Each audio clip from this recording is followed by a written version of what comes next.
Eine spanische Karavelle auf dem Weg in die neue Welt. Auf der Suche nach einem sagenhaften Goldschatz erobert eine Handvoll Soldaten das mächtigste Reich des alten Amerika, das Reich der Inka. Oro y Gloria, für Gold und Ruhm überziehen die Spanier das Land mit Tod und Zerstörung. Francisco Pizarro ist ihr Anführer.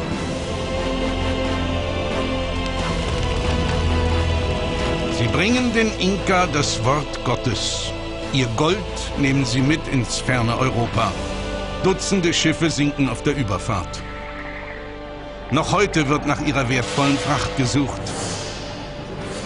Wie gelang es der kleinen Söldnertruppe von 180 Mann, das mächtige Reich der Inka zu stürzen?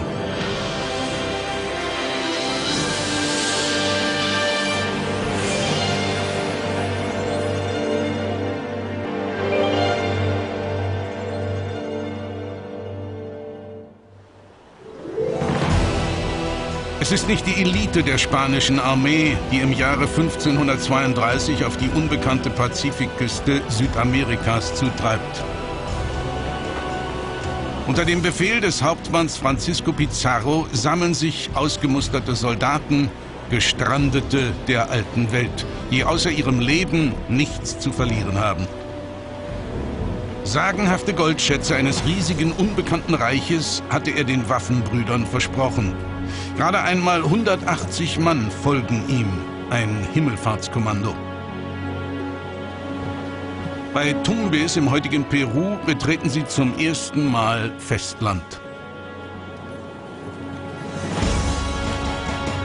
Tagelang marschieren die Konquistadoren am Ufer des Pazifik, ohne auf Widerstand zu stoßen.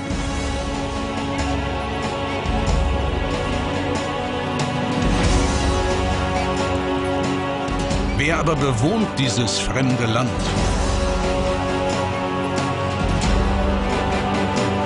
Kannibalen, gefährliche Krieger oder friedfertige Eingeborene? Ist El Dorado, das sagenhafte Goldland, nur ein Hirngespinst des 53-jährigen Francisco Pizarro? Oder liegt es wirklich hinter dieser menschenleeren Landschaft jenseits der Berge? Kein Spanier bemerkt, dass sie schon seit ihrer Landung ständig von Spähern der Inka beobachtet werden. Staffelläufer haben die Nachricht vom Vormarsch der Fremden längst über die Anden in ihre Hauptstadt gebracht. Nach Cusco. Hier residiert der Gottkönig der Inka, Atahualpa. Er hat sich in heilige Höhlen zurückgezogen, um das Orakel zu befragen.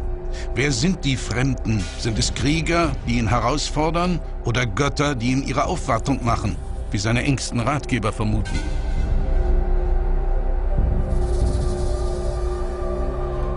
Nach einem alten Ritual streut der Priester Coca-Blätter, um aus ihnen die Zukunft zu lesen. Was er sieht, wird nicht überliefert. Aber fest steht, Atahualpa ist nicht beunruhigt. Statt die Eindringlinge mit seiner gewaltigen Streitmacht aufzuhalten, lässt er den fremden Trupp weitermarschieren.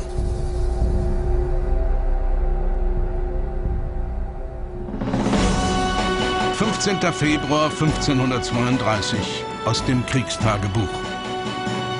Die Sonne brennt senkrecht auf unsere Soldaten, die kurz vor der Ohnmacht stehen. Soweit das Auge blickt, nur Sand und verbrannte Berge. Doch das öde Hochland ist keine unberührte neue Welt, wie Pizarro glaubt. Es ist die Heimat einer versunkenen Hochkultur. Als Francisco Pizarro in Tumbes an Land geht, kann er von all dem nichts wissen. Seine Soldaten und er übersehen, dass da ungeheure Schätze vergraben sind. Zeugnisse der alten präinkaischen Kulturen, denn 500 Jahre vor den Inka war dort die Kultur der Mujica zu Hause. Das Grab des Fürsten von Sipan ist ein Beispiel. Die Spanier bemerken es nicht und die reiche Grabstätte wird von den Indios verheimlicht, damit sie nicht geplündert werden kann.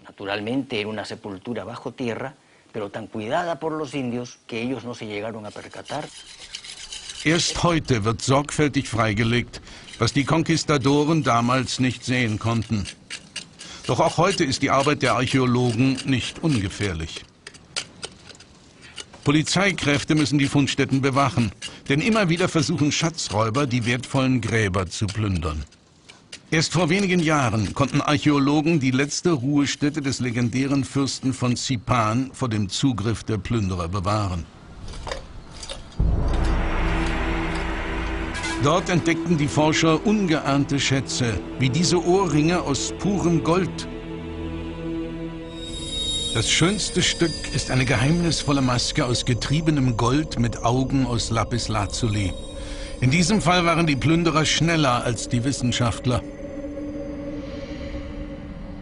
Don Enrique Poli kaufte das kostbare Kleinod von einem Hehler auf dem Schwarzmarkt. Der Peruaner hat in seinem privaten Museum eine umfangreiche Sammlung indianischer Kultur zusammengetragen. Eine filigran gearbeitete Halskette aus goldenen Erdnussfrüchten und Ikonen indianischer Götter. Schätze aus den Händen von Grabräubern.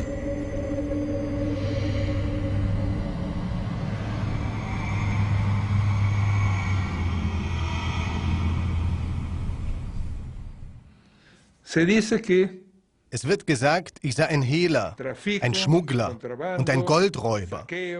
Fest steht, dass ich dafür sorge, dass die alten Kunstwerke der Inka nicht außer Landes gehen, sondern hier in Peru, in dieser einzigartigen Sammlung verbleiben.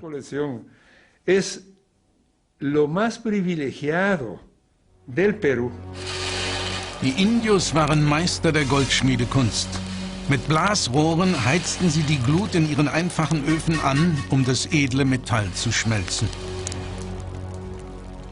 Gold ist für sie das Blut ihres Sonnengottes Viracocha. Die Kunst des Schmiedens ein religiöses Ritual, ein Gottesdienst.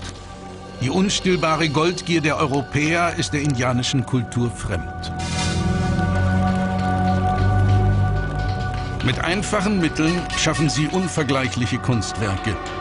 Sie schmücken die Tempel des Sonnengottes und die Grabkammern edler Verstorbener. Unter den Lebenden ist es allein dem König vorbehalten, Goldschmuck zu tragen, als Beweis seiner göttlichen Abstammung. So soll er ausgesehen haben, der Fürst von Zipan. Bereits 700 Jahre vor den Inka beherrschte er das Reich der Mochica. Warum die mächtige Kultur untergegangen ist, weiß bis heute niemand.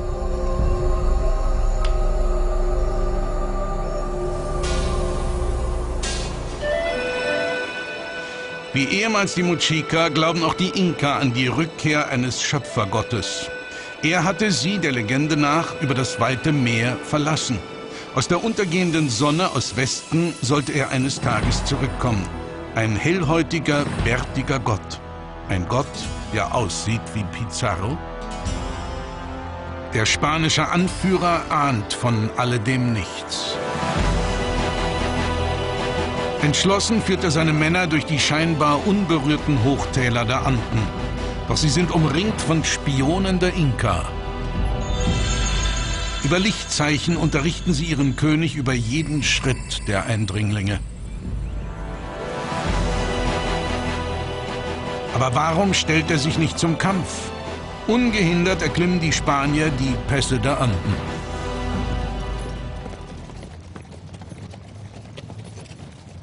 Atahualpa wartet lieber ab, denn er ist sehr neugierig. Seine Kundschafter teilen ihm mit, die Fremden seien tatsächlich göttlich. Pizarro sei der ersehnte weiße Gott. Er bildete sich wohl ein, dieser Gott käme nun zu ihm, um ihm seine Aufwartung zu machen. Während sich die Indios in den unzugänglichen Bergen versteckt halten, steigt die Spannung unter den spanischen Soldaten. Immer wieder treffen sie nur auf verlassene Städte.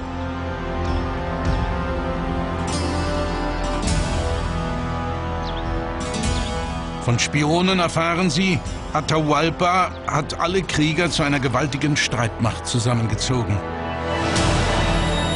Als die Soldaten auf dem Vormarsch Inka-Gräber plündern, sterben einige von ihnen auf unerklärliche Weise. Erfüllen sich die Prophezeiungen der fremden Götter? Wir werden aus ihrer Hirnschale trinken, aus ihren Knochen Flöten schnitzen. Wir werden ihnen die Haut abziehen und sie auf unsere Trommeln spannen. Heute weiß man, nicht der Fluch der Inka-Götter tötete die Grabräuber. In den versiegelten Gräbern bildete sich im Laufe der Jahre ein hochgiftiges, leicht entflammbares Gas. Dieses Gas, es greift die Lungen an, wenn man ihm zu nahe kommt und es einatmet. Es lässt einen sofort innerlich austrocknen. Man läuft gelb an und geht schließlich elend zugrunde. Es ist wohl so, dass die vergrabenen Minerale dieses giftige Gas abgeben. Heute wissen die Schatzräuber, wie sie ohne Gefahr an das Gold kommen. Mit einer Spitzhacke wird ein Loch gegraben, dadurch entweicht das Gas. An den Löchern machen sie Feuer, stellen Öllampen auf, so dass das Gas sofort verbrennt. Dann können sie in Ruhe die Schätze ausgraben.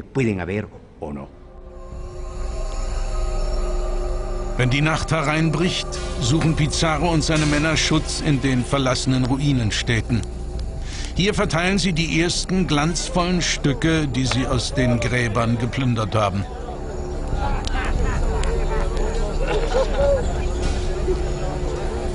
Die Beute heizt die fiebrige Gier weiter an. In diesem Land muss es noch viel mehr Gold geben.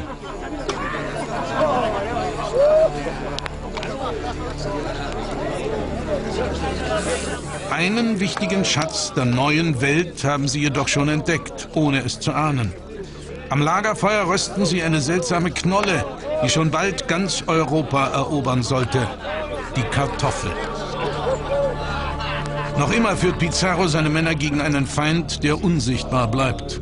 Ihre gefürchteten Schwerter dienen den Soldaten bis jetzt nur als Grillspieße, auf denen sie Meerschweinchen rösten.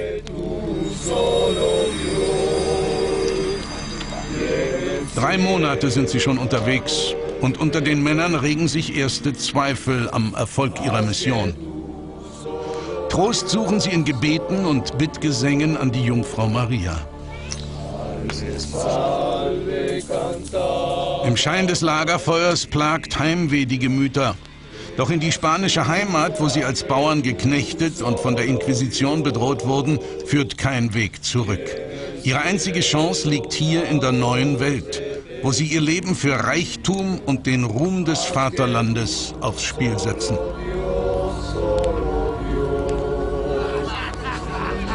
Nach Monaten der Entbehrung stoßen die Männer endlich auf ein Vorratslager der Inka. Die Gelegenheit, sich die Bäuche zu füllen, denn sie wissen nicht, was sie erwartet.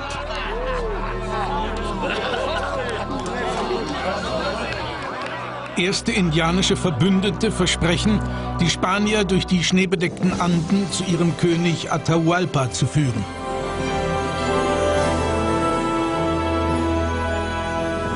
Doch können sie auf diesen gefährlichen und einsamen Pfaden den Indios wirklich trauen? Es bleibt ihnen keine Wahl. Im November 1532 erreichen die Konquistadoren die 5000 Meter hohen Gipfel der Kordilleren. Der Chronist notiert: Das Atmen in der dünnen Luft schmerzt in den Lungen. Am Tag tasten sich die Männer mit ihren Pferden an den schwindelerregenden Abgründen entlang. So fürchterlich sind die Strapazen, dass ein jeder nur noch ihr Ende herbeisehnt, was immer danach auf ihn warten mag. Endlich, nach 400 Kilometern, nähern sich die Spanier der Inka-Festung Cajamarca. Für Atahualpa keine Überraschung. Schon längst haben ihm seine Staffelläufer die Nachricht überbracht.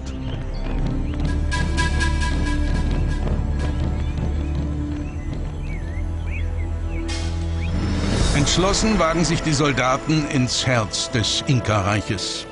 Zum ersten Mal treffen sie nicht auf verlassene Ruinen, sondern staunen über gewaltige Terrassenanlagen.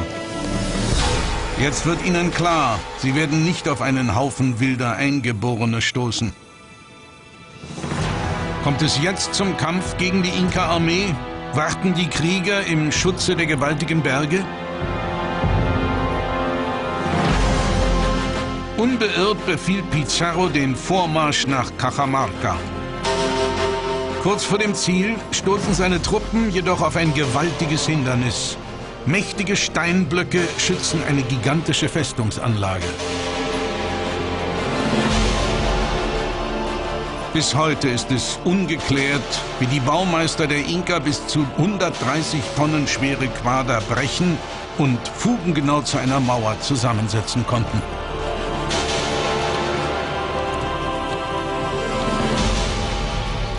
Die staunenden Spanier haben ihre eigene Erklärung. Sie vermuten, dass nur mit Hilfe des Teufels die riesigen Felsbrocken so perfekt behauen werden konnten. Dennoch schickt Pizarro seine Kundschafter auf Luzifers Mauer. Der Weg nach Cajamarca scheint endlich frei. Pizarro lässt trotzdem Vorsicht walten. Als Vorhut schickt er seine besten Männer zur scheinbar uneinnehmbaren Festung von Cajamarca. Und wieder erleben seine Kundschafter eine Überraschung. Die Stadt ist menschenleer. Niemand stellt sich ihnen in den Weg. Die Zugbrücke ist unbewacht. Sind sie in eine Falle der Inka geraten? Haben sie ihre riesige Armee längst auf den umliegenden Hügeln in Stellung gebracht? Kein Zeichen. Nichts.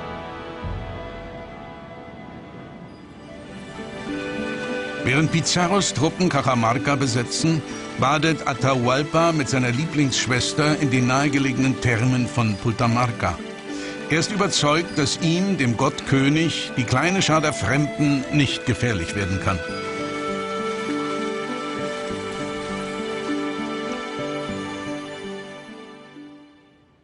Der Konquistador will nicht länger warten. Von Cajamarca aus schickt er 3 Boten mitten in die Höhle des Löwen. Der Gottkönig empfängt sie mit scheinbar kühler Würde. Die Spanier sind beeindruckt. Aus der Starre ihrer Blicke loderte ein bedrohliches Feuer, berichtet der Chronist. Demonstrativ bleiben die Spanier im Sattel sitzen. Hoch zu Ross fühlen sie sich sicher. Die Inka, denen Pferde unbekannt waren, halten sie für unbesiegbare Fabelwesen. Mit keiner Regung verrät Atahualpa seine Gefühle.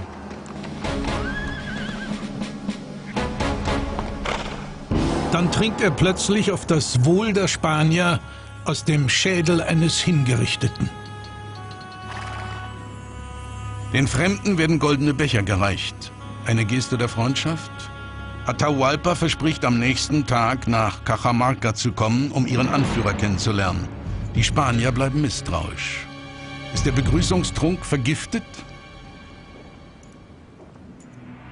Bei Anbruch der Dunkelheit flackern auf allen Hügeln der Stadt bedrohlich die Lagerfeuer der mächtigen Inka-Armee. Hat Pizarro zu viel gewagt? Sitzen er und seine Männer schon längst in der Falle? 30.000 Krieger haben seine Kundschafter ausgemacht. 30.000 gegen 180 Spanier. In der Nacht des 16. November 1532 versammeln sie sich zum letzten Gebet. Im Kriegstagebuch heißt es: Die Angst liegt wie ein schwarzes Daunenbett auf den Männern. Jedem steht nun der Wahnsinn des Unternehmens vor Augen. Alle wissen, dass nur ein Wunder uns retten kann. Und mancher mag nun zweifeln, ob er dem Himmel ein Wunder wert ist. Der Tag der Entscheidung bricht an. Schon im Morgengrauen verschanzen sich die Soldaten. Was wird der Tag bringen? Krieg oder Frieden? Leben oder Tod? Angespannt warten sie in ihren Verstecken. Doch Stunden vergehen, ohne dass sich der Inka-König zeigt. Plötzlich erscheinen die Inka auf den umliegenden Hügeln. Auf 12.000 Mann schätzen die Spanier die Armee der Indios. 12.000, doch augenscheinlich unbewaffnet. Was führen sie im Schilde?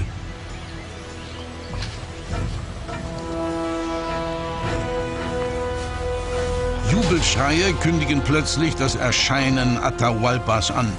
Ein eigenartiges Ritual beginnt. Als Vorhut des königlichen Trosses säubern Hunderte von Dienern dem Gottkönig den Weg.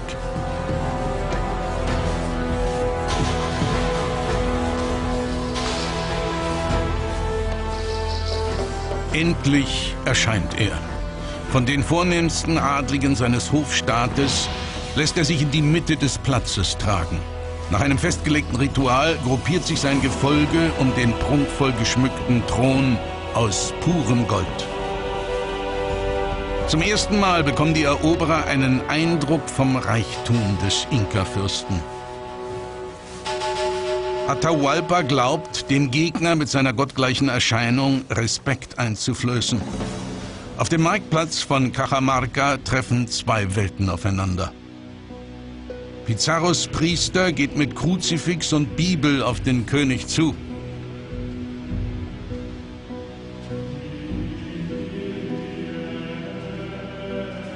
Er fordert Atahualpa auf, seinem Irrglauben abzuschwören, sich taufen zu lassen und sich der spanischen Krone zu unterwerfen. Der Pater überreicht das Buch seines Gottes, die Bibel. Doch die Inka kennen weder Schrift noch Buch. Wie ein indianisches Orakelkästchen hält er sich die Heilige Schrift ans Ohr. Die Bibel im Staub, ein Frevel. Aus dem Hinterhalt lässt Pizarro gegen 12.000 Inka-Krieger das Feuer eröffnen. Kämpft, ihr Männer! Eure Sünden sind euch vergeben!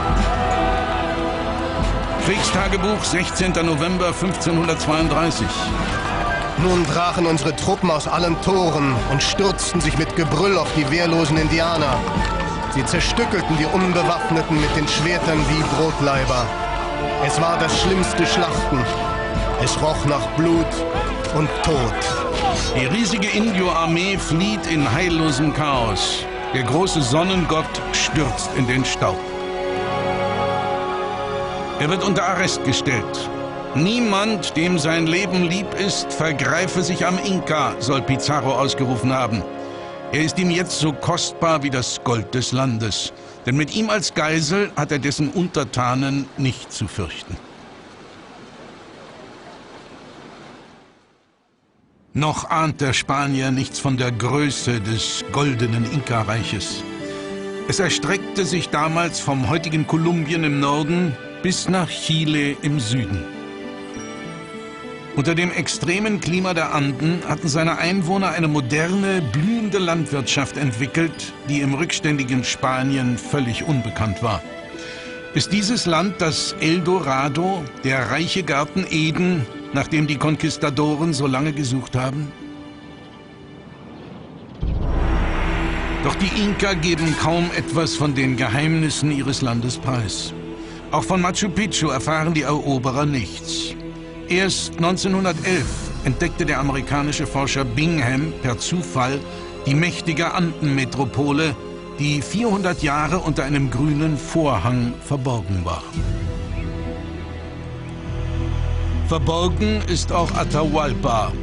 Im Verlies des heiligen Turmes von Cajamarca halten die Spanier den Herrscher unter schwerer Bewachung gefangen. Pizarro lässt seiner königlichen Geisel aber erstaunlich viele Freiheiten. Atahualpa darf sich mit seinen 3 Hauptfrauen umgeben. Er regelt sogar weiterhin die Staatsgeschäfte.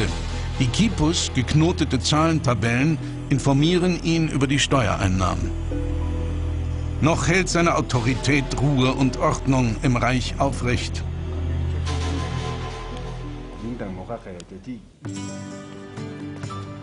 Für kurze Zeit kommt Hoffnung auf. Hoffnung auf ein friedfertiges Miteinander der Kulturen. Auch die Soldaten des lebenslangen Kampfes überdrüssig träumen davon, sich in diesem Paradies niederzulassen. Doch die Hoffnung der Indios auf die Milde der fremden Eroberer ist trügerisch, denn ihre Gier nach Gold ist stärker. Jetzt, nach dem ruhmvollen Sieg, will man endlich alle Schätze des Landes. Die Gräueltaten der Spanier wurden damals von einem indianischen Künstler detailliert festgehalten. Im Goldfieber quälen, foltern und morden Pizarros Männer mit beispielloser Brutalität. Ihre Verbrechen werden sogar im fernen Spanien bekannt. Der Kaiser erlässt Gesetze gegen die Willkür seiner Soldaten. Sie werden jedoch nie wirklich in die Tat umgesetzt. Erst die Verschmelzung der beiden Kulturen im Laufe von Jahrhunderten lässt die Wunden heilen, die Pizarro und seine Männer den Menschen in Peru zugefügt haben. Bei den Spaniern gab es von Anfang an die Überlegung, das alte Peru zwischen den Völkern aufzuteilen. Man überlegte ernsthaft, einen Staat extra für die Spanier zu schaffen, wollte daneben aber auch den unterlegenen Indios einen eigenen Staat zugestehen. In Wirklichkeit haben wir uns dann aber vermischt, beide Welten zusammengeführt. Deswegen kann ich hier auch mit dem Selbstbewusstsein des Mischlings sprechen. Ich habe spanisches und auch indianisches Blut in den Adern.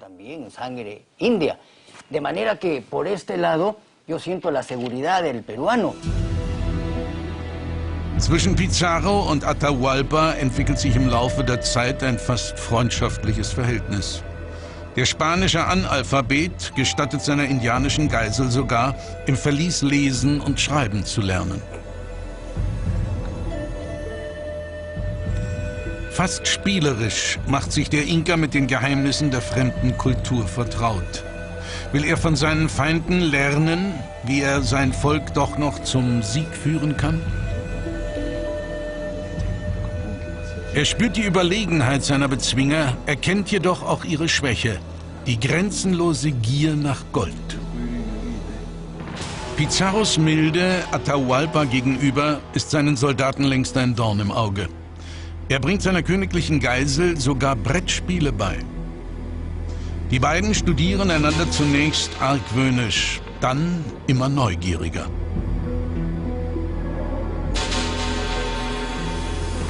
Der Konquistador will mehr über das Volk, den Staat und seinen absoluten Herrscher erfahren, den er besiegt hat. Was führt Atahualpa im Schilde? Kooperiert er mit seinem Feind, um seine Freiheit wieder zu erlangen? Oder will er von der Strategie seines Rivalen lernen, wie er diesen doch noch bezwingen kann? Wer macht in diesem Spiel den letzten, entscheidenden Zug? Man sagt, es gab eine gegenseitige Abhängigkeit zwischen Atahualpa und Pizarro. Das ist wahr. Atahualpa will sein Leben retten, er will seine Freiheit zurück. Pizarro braucht den Schatz und sucht die Ehre. Beide haben scheinbar ganz gegenteilige Interessen, aber genau betrachtet ergänzen sie sich, brauchen sie einander. Um die Bande noch enger zu knüpfen, bietet Atahualpa dem Rivalen seine Lieblingsschwester zur Frau an. Anfangs misstrauisch, verfällt er schließlich den Reizen der schönen Indio-Prinzessin.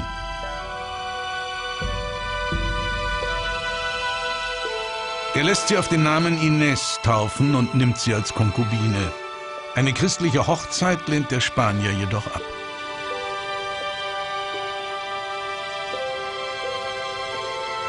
Dennoch scheint Atahualpas Schachzug geglückt. Kann er jetzt endlich mit Pizarros Gnade rechnen?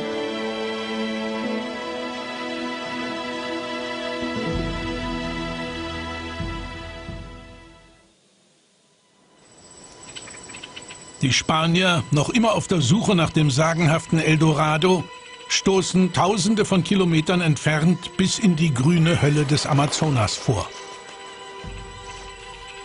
Doch die Expedition scheitert schon nach wenigen Monaten. Mit schweren Waffen, Panzerwesten und Eisenrüstungen lässt sich der tropische Regenwald nicht bezwingen. Die Suche nach dem Gold kostet immer mehr Opfer unter den Soldaten, die auf die Gefahren dieser fremden Welt nicht vorbereitet sind. Die Suchtrupps bleiben mit ihren Pferden im metertiefen Morast stecken. Fast alle geben erschöpft auf.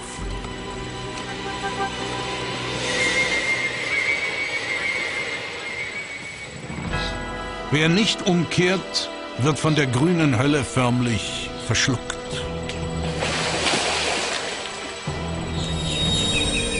Wie viel Wahrheit steckt in den Berichten der Indios? Einige von ihnen wollen den Reichtum mit eigenen Augen gesehen haben. Treiben sie lediglich ein Spiel mit der Goldgier ihrer Eroberer, um sie ins Verderben zu schicken?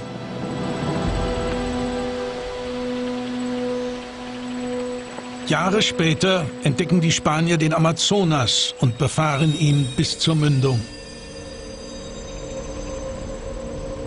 Die Verheißung von El Dorado erfüllt sich nie. Die Legende lebt weiter bis heute.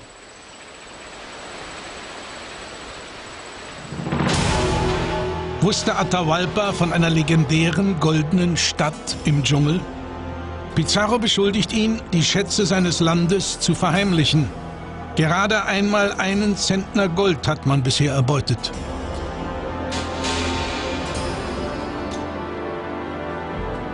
Er wirft dem König vor, es sich auf Kosten der Spanier in der Gefangenschaft gut gehen zu lassen. Und er droht Atahualpa mit dem Tod.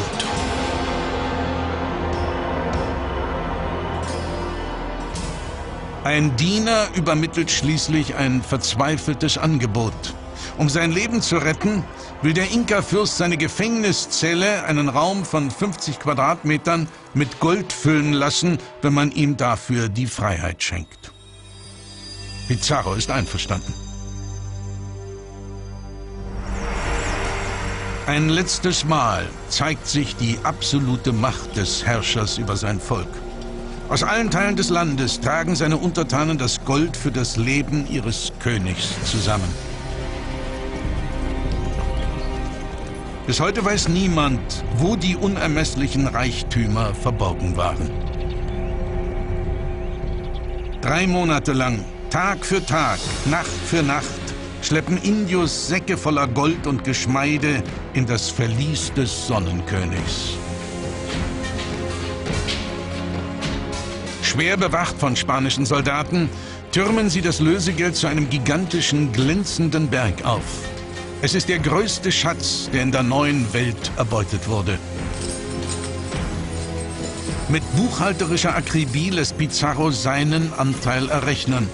Auf 1,3 Millionen Goldpesos beläuft sich das Vermögen des einstigen Schweinehirten aus der spanischen Provinz. Jedoch lässt sich mit keinem Verfahren errechnen, welchen Wert der Goldschatz des Inka-Reiches heute hätte. Geblendet vom Glanz des Goldes wähnen sich die Konquistadoren endlich am Ziel ihrer Träume. Doch der Rausch währt nur kurz. Ein Chronist berichtet: Es ist, als habe der Teufel die Spanier das Gold finden lassen. Denn es steigert den Golddurst wie den Durst eines Mannes, in dem man Salzwasser hineinpumpt. Diebstahl, Raub, Lügen und Gewalt. Jetzt kämpfen die Soldaten gegeneinander um die Beute.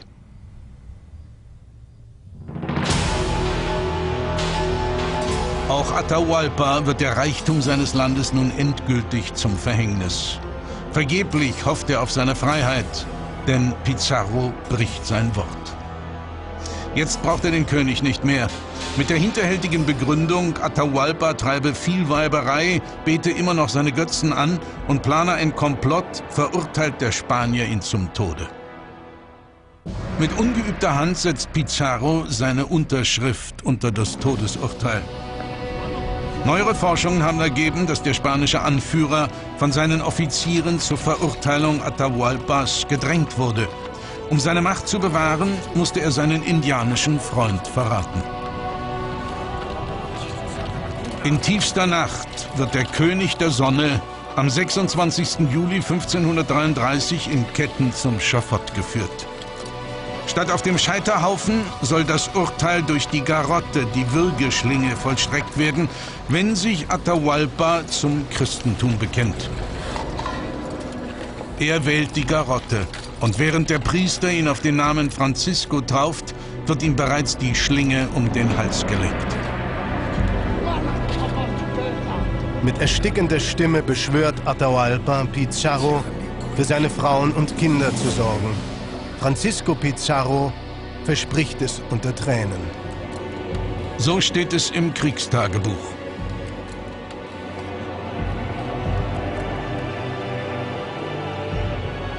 Dann wird die Schlinge mit einem Stab langsam enger gezogen. Elend erstickt der mächtigste König des Kontinents, wie ein gewöhnlicher Verbrecher.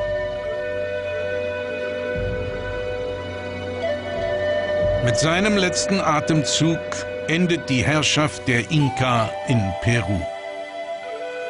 In dieser Nacht öffnen sich Tausende seiner Untertanen die Pulsadern, um ihrem Gebieter schnell ins Jenseits, ins Haus der Sonne folgen zu können. Pizarro befiehlt, einen Großteil des Goldschatzes einschmelzen zu lassen. Indianische Schmiede verarbeiten unersetzbare Kunstwerke zu handlichen Barren. 34 Tage brennen die Schmelzöfen, dann ist das Zerstörungswerk vollbracht.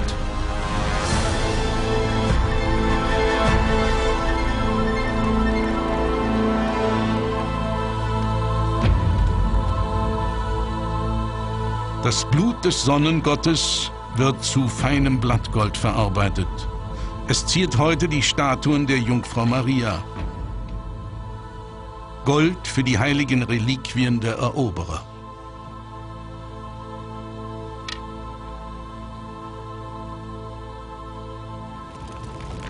Die Schätze der Inka landen in unzähligen Barren in den Schatztruhen der alten Welt.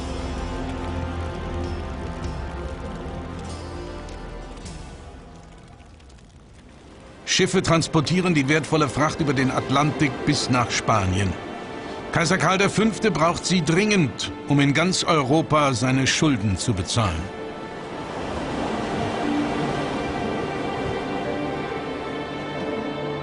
In Sevilla landen die sehnlichst erwarteten Goldschiffe aus der neuen Welt. Im Generalarchiv der Conquista lagern die Dokumente, in denen die spanische Verwaltung penibel über die Beute Buch geführt hat. Genoveva Enriquez Macias hat sie wissenschaftlich ausgewertet. Trotz präziser Unterlagen kann sie nur Schätzungen über das Vermögen anstellen, das die Spanier aus Peru raubten. Denn nicht jedes Schiff, das in Lima schwer beladen in See stach, erreichte das spanische Festland. Es ist sehr viel geschmuggelt worden und daher ist es sehr schwierig, in Zahlen auszudrücken, wie viel Gold und Silber aus der neuen Welt nach Europa gelangte. Man schätzt, dass es allein im 16. Jahrhundert ca. 180.000 Kilo Gold und 16 Millionen Kilo Silber gewesen sind.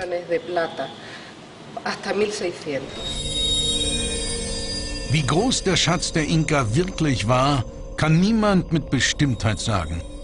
Archäologen gehen davon aus, dass auch heute noch in unentdeckten Grabkammern Perus Millionenwerte schlummern.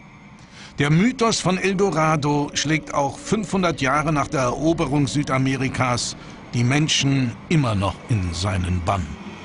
Den Spaniern hat das Gold der Inka wenig Glück gebracht. Ihre schwer beladenen Karavellen sind oft leichte Beute für Piraten. Dutzende laufen auf Riffe in der Karibik oder sinken im Sturm vor der Küste Floridas. Und mit ihnen die prächtigen Kunstschätze, die sie geladen hatten. Heute jagen Taucher entlang der alten Schifffahrtsrouten der versunkenen Beute nach. Ein einträgliches Geschäft. Dennoch wird das meiste Gold auf dem Meeresgrund begraben bleiben, verschwunden bis in alle Ewigkeit. Wie das gewaltige Reich, aus dem es stammte, das Reich des Sonnengottes. Fast scheint es, als laste ein Fluch auf dem Gold der Inka, seit die Spanier das Land erobert haben.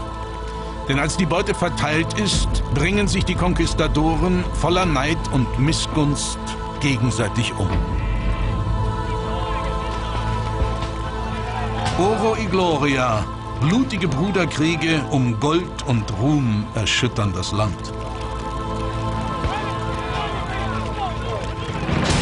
Auch Francisco Pizarro wird die Rivalität seiner einstigen Weggefährten zum Verhängnis.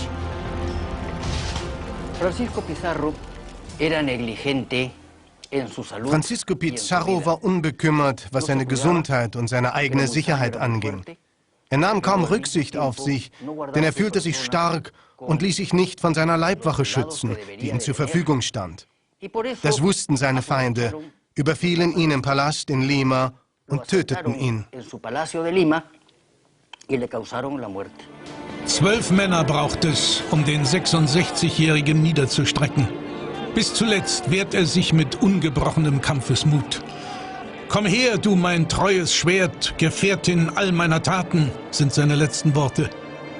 Nur 8 Jahre nach der Hinrichtung Atahualpas stirbt Francisco Pizarro am 26. Juni 1541.